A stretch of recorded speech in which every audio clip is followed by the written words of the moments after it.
the first name that you put forward is Luca Williams Barnett, who's currently in the Tottenham under-21s. Now, maybe playing a bit of a cheat code here, Ben, because, the whole idea is discussing whether they'll have a market value increase, but obviously he doesn't have a market value yet because he hasn't played for the senior team yet, if I'm not mistaken, or at least in the Premier League. But tell us what we should know about Williams Barnett going into this new season. Yeah, exactly. And it's also good for people maybe that aren't as aware about our market values, about how it works with these young players. Usually what will happen once they, like you say, make their Premier League debut or get substantial minutes in any first team competition, they'll then be given their first market value. And I'd be very surprised if Luca Williams Barnett hasn't got a value by the end of this season. In pre-season, he's been described by Roberto De Zerbi as a precious diamond. He's played a big role in pre-season. And when you watch him, you can tell he's got something special.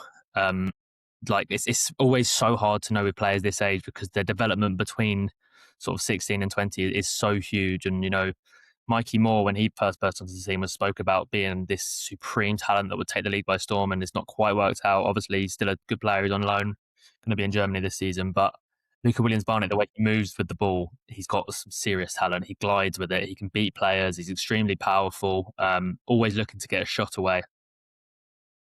And I think he's going to get opportunities this season. I think De Zerbi clearly likes him. He's played a big role in pre-season. And I think also, if you look at Tottenham's attack, I think it lacks spark and lacks a bit of unpredictability. They've obviously spent a lot of money improving the midfield. Savinho still might arrive. Gakpo could come in. That could perhaps change. But at the moment, I think that they're lacking a little bit in that department. And I think the more the season continues, there's going to be more pressure because Spurs fans have seen this kid and they like what they see to get him involved. And yeah, I think I'd be very surprised if he doesn't get some Premier League minutes next season. And I think it'll be a name that everyone's a lot more aware of this time next year. Yeah, one of the things I love the most about Transfermarkt is that we do have these stats at youth level, and it's always great when you see a young player make his debut. You can go into the profile and look at his youth stats, and then your mind just begins to kind of blow because you see, particularly with this young talent, how well these guys can do. Just for anyone who's not aware, he's got 24 goals and 13 assists in just 32 games for Tottenham's under-18s. He can play on the left wing, he can play on the right, played up front for one or two games, but predominantly playing through the middle as attacking midfielder. And Ben, as you said, this is a Tottenham team that is pretty star-studded. They've spent a huge amount of money on players, particularly in midfield, but if you look at the positions that Williams Barnett would kind of looking to kind of step into the first team this season for minutes, it's guys like James Maddison, Xavi Simmons, maybe Kulusevski, ahead of him in that kind of number 10 or attacking central roles. And I think it's fair to say that none of those players have really kind of nailed down their starting position, and for one reason or another. Yeah, exactly. I mean, first, like you say, those numbers for someone who's not an out-and-out striker, I know it's youth level, but pretty scary.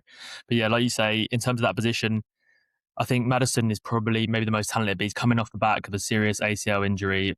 We don't know how that's going to work out for him this season. It might be something that the club wants to manage his minutes a little bit as well to get him up to speed again. I know he's had a good preseason and he'll be hoping to obviously play a lot more this campaign. Xavi Simmons, I think we all know he's talented, but he had a pretty poor first season in the Premier League. There's question marks as to whether he will be able to succeed in the Premier League. Kulusevski, I mean, I don't know if we'll ever see him play for Tottenham again. It's been so long with his fitness issues he's had. So I think there is a path here for Luca Williams Barnett, and I think he's impressed for England youth levels as well. 2 goals in 3 games for England under-18s, and he scored throughout the different youth ranks. I'd imagine he'll probably play for England under-21s within the next year if he can stay fit. But like I say, he's the furthest down in his development out of the 3 players that I've selected. But I think if he can stay fit and he can physically develop in the way that he'll be hoping to, I think this is a player that's got a big, strong Premier League future ahead of him. Yeah, absolutely. And it's kind of one wonderful thing we love about football is that a club can spend the best part of 150 million euros, maybe more, on 2 midfielders, and in 6 or 7 months' time, we might be talking about Williams Barnett being the most exciting midfielder at Tottenham. But yeah, very exciting news for Tottenham fans going into the new season.